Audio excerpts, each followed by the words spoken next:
हमने last lecture पे exercise 1.3 completely solve की थी। ठीक है। उस पे जो भी रियल नंबर्स की प्रॉपर्टीज यूज हो रही थी, जैसे कि कम्यूटेटिव प्रॉपर्टी थी, एसोसिएटिव थी, डिस्ट्रीब्यूटिव प्रॉपर्टी यूज हो रही थी, और भी बहुत सारी प्रॉपर्टीज यूज हो रही थी, जैसे कि additive inverse, multiplicative inverse, additive identity and multiplicative identity. Okay. हम इसी लेक्चर सीरीज को आगे लेकर चलते हैं, जो आपके पास जो नेक्स्ट टॉपिक है, that will be known as radicals and radicands. So let, यहाँ पे मैंने कुछ लिखा हुआ है कि let N is any positive integer. आपके पास यहाँ पे जो एन है, कंसिडर किया जाएगा कि कोई ना कोई पॉजिटिव इंटीजर होगा, और एन की जो वैल्यू है वो ग्रेटर देन वन होनी चाहिए। That not be the zero, आपके पास जीरो नहीं होना चाहिए और नेगेटिव भी नहीं होना चाहिए, क्योंकि यहाँ से आप कह सकते हैं कि जो एन की वैल्यू होगी वो ऑलवेज पॉजिटिव होनी चाहिए। ओके। उसी के साथ ए आपके पास कोई भी रियल नंबर होगा, वाट एवर कोई भी हो, पॉजिटिव हो, नेगेटिव हो, या जीरो भी हो सकता है, for any positive real number x such that.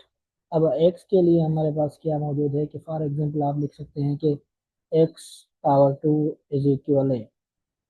So what you mean के मुझे I have to find the value of x, मुझे एक्स की वैल्यू फाइंड करनी है। इसीलिए मुझे यहाँ पे जो टू है, I have to cancel out this two. How I can cancel out? So question ये आ रहा जाता है कि मुझे एक्स की पावर वन करनी है। अब मुझे आप बताएं कि एक्स की पावर वन कब होगी। इट मीन्स कि मुझे टू को क्या करना है, कैंसिल आउट करना है। तो मैं टू के साथ क्या मल्टीप्लाई करूं कि मुझे वन मिल जाए। हमने एक प्रॉपर्टी की थी, अगर थोड़ा रिकॉल किया जाए तो हमने एक प्रॉपर्टी की थी कि टू मल्टीप्लाई क्या करें कि आपको वन मिले। इट मीन्स कि you have to multiply one by two. Two two में आपके पास क्या हो जाएगा, कैंसिल आउट। इट मीन्स के it will be the multiplicative inverse. Okay. So now this implies that अगर मैं both side one by two क्या करूं, both side one by two power दे दूं कि एक्स पावर टू और whole power one by two, you will get a power 1/2। So what you think about के यहाँ से टू टू में आपके पास क्या होगा, कैंसिल आउट हो रहे हैं, बाकी यहाँ पे आपके पास क्या बच रहा है, दिस विल बी, ये इम्प्लाइज करेगा कि एक्स की जो वैल्यू है वो ए पावर वन बाय टू है। इन वन बाय टू को ख़त्म करने के लिए हम क्या करते हैं, X is equal A radical. आप कह सकते हैं कि this is the square root of A. आप इसको लिख सकते हैं कि ये आपके पास क्या है, स्क्वायर रूट है। This is known as square root of any number a. Okay. अब बात समझ में आ गई। और सिमिलरली अगर मैं ये कहूँ कि x power three is equal A, this implies that x, okay, this implies that के एक्स की जो वैल्यू होगी वो किसकी इक्वल होगी, A power one by three. यानी कि आपके पास जो एक्स है वो क्या होगा, that will be third root. यानी कि आप कह सकते हैं कि इसको हम कह सकते हैं कि this is cube root, cube root of any number है। और सिमिलरली आपके पास एक्स पावर फोर है is equal A, this implies that कि एक्स की जो वैल्यू होगी वो क्या होगी, A power one by four. और वन बाय फोर का मतलब क्या है कि X is equal the fourth root of A. आप इसको लिख सकते हैं कि this is known as your fourth root of A. Okay. Similarly आपके पास fifth root, sixth root, seventh root and so on, कि आपके पास बहुत सारे रूट कंसिडर किए जाएंगे। कि यहाँ पे आपके पास क्या है, nth रूट है। आप कह सकते हैं कि x power n is equal A. This implies that कि एक्स की जो वैल्यू है वो क्या होगी, A power one by N. This implies that X is equal nth root of A. आप इसको लिख सकते हैं कि this is your nth root है ऑफ एनी नंबर है। ओके। अब आई होप कि थोड़ी बहुत बात समझ में आई होगी कि nth रूट किस तरीके से फाइंड किया जाता है। ठीक है। सो आपके पास यहाँ पे एक चीज मौजूद है कि अगर आपके पास यहाँ पे x is equal nth root of A है, यानी कि सिर्फ अगर मैं इसको सिलेक्ट करूं कि a का जो nth रूट है, यहाँ पे आपके पास जो a होगा, आप कह सकते हैं कि a इज योर रेडिकेंड। आप इसको कह सकते हैं कि जो आपके पास a है ना, इज कॉल्ड रेडिकेंड। ये आपके पास क्या है, रेडिकेंड है। बाकी यहाँ पे आपके पास जो एन है, सो आप कह सकते हैं कि ये जो एन है, दिस विल बी, आप कह सकते हैं कि इंडेक्स है। इंडेक्स किसका, इंडेक्स ऑफ ए, यानी कि जो भी ए की पावर होगी वो आपका कंसीडर किया जाएगा कि वो आपके पास क्या है, किसी भी नंबर का इंडेक्स कंसीडर किया जाएगा। ओके। इसके बारे में लास्ट थिंग कि जो आपके पास एक सिंबल यूज की गई है, ये वाली, इसको हम कह सकते हैं कि this is your radical sign. Okay. ये आपके पास क्या है, this is known as your radical sign consider किया जाएगा। ओके हो गया। अब जो बात यह है कि आपके पास दो फॉर्म है, एक रेडिकल फॉर्म होगा और दूसरा आपके पास क्या है, एक्सपोनेंशियल फॉर्म है। जिस तरीके से आपके पास ये था कि ए पावर 1/2 इज इक्वल किसके था, रेडिकल है, और ए पावर 1/3 इसके इक्वल था, this is known as your third root of A. और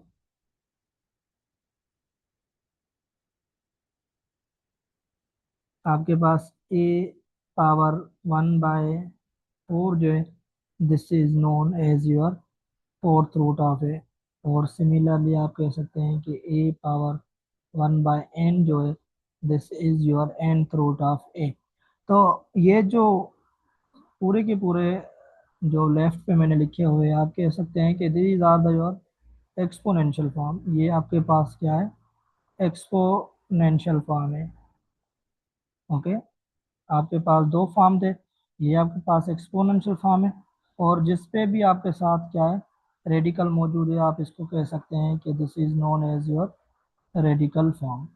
तो आपके पास कितने फॉर्म मौजूद है, एक आपके पास एक्सपोनेंशियल फॉर्म है और दूसरा आपके पास क्या है, रेडिकल फॉर्म है। तो जब भी पावर आपके पास नंबर में हो, रेशनल हो या इरेशनल हो, वाट एवर जो भी नंबर होगा, आप उसको कह सकते हैं कि वो आपके पास क्या है, these are the exponential form. अगर जब भी रेडिकल वाला फॉर्म मौजूद हो, आप उसको कह सकते हैं कि वो आपके पास क्या होगा, रेडिकल फॉर्म है।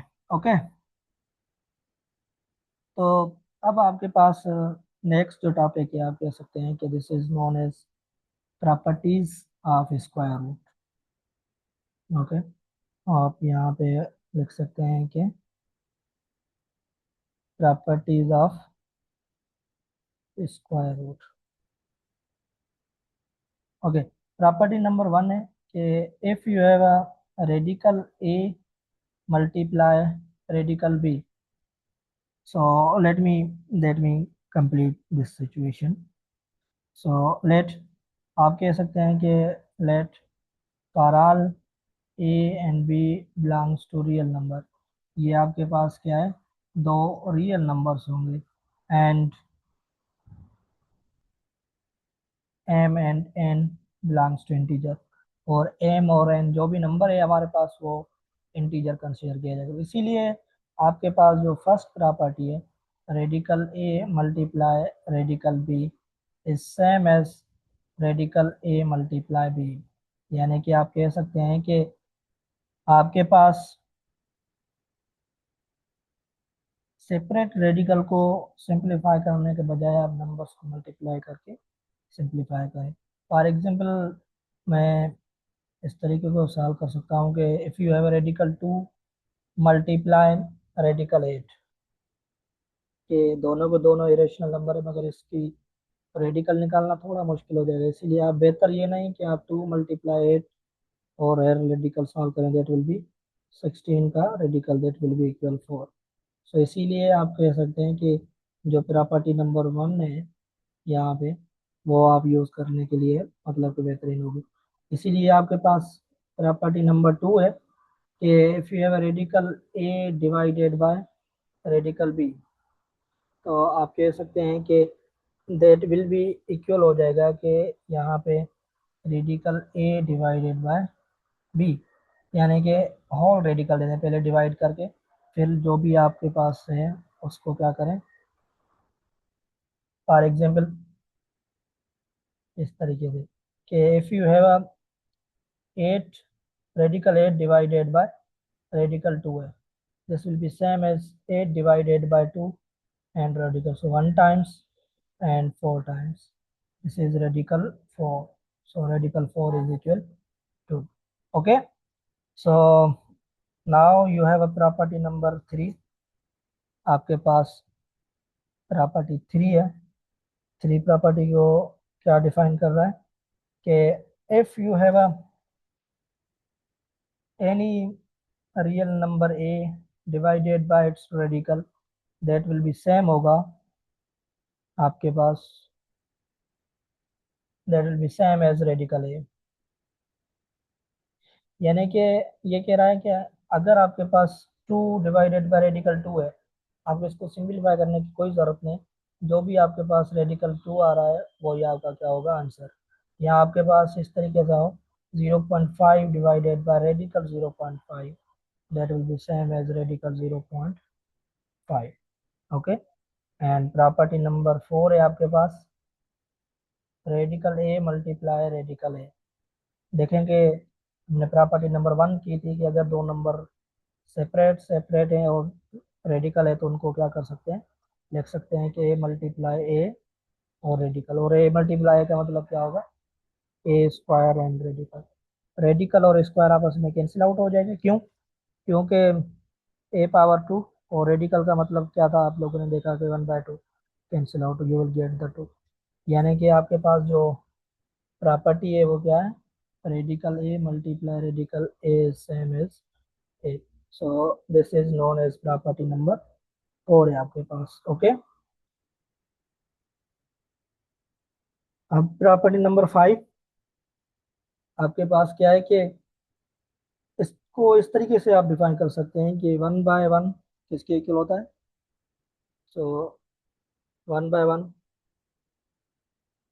1/1 किसके इक्वल होगा, अगेन 1 के, 2/2, सो 2 डिवाइडेड बाय 2 टू 1 के, 3 divided by 3 you will get 1, so what you think about a divided by a, you will get 1, अगर इसको मैं रेडिकल दे दूं कोई फर्क नहीं पड़ेगा, तो आप कह सकते हैं कि radical a divided by radical A, this is equal 1 होना चाहिए, सही है। तो यहाँ पे आपके पास जो ए है वो 0 के इक्वल नहीं होना चाहिए, इट्स ओके,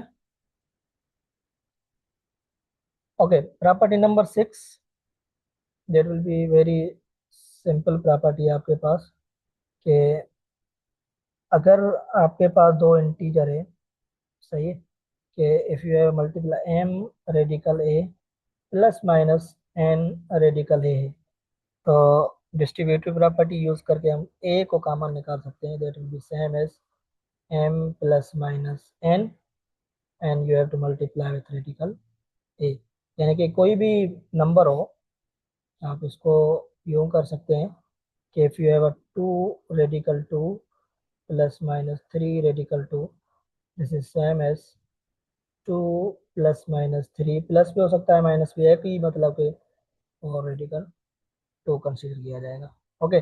सो लास्ट आपके पास एक प्रॉपर्टी है कि if you have a a divided by b whole power minus m and the radical, that will be same होगा अगर इसकी जो पावर है ना माइनस एम वो पॉजिटिव हो जाएगी और ये दोनों आपस में क्या हो जाएंगे, रेसिप्रोकल, आप कह सकते हैं कि बी डिवाइडेड बाय ए और power m n whole radical, for example इस तरीके से भी हो सकता है कि 2/3 and power minus 2 and radical, that will be the same as 3 by 2 power 2 and radical. Okay, so these are the properties. ये जो आपके पास प्रॉपर्टीज थी किसी भी रियल नंबर्स की, रेडिकल में और स्क्वायर रूट में. Okay, thank you for today.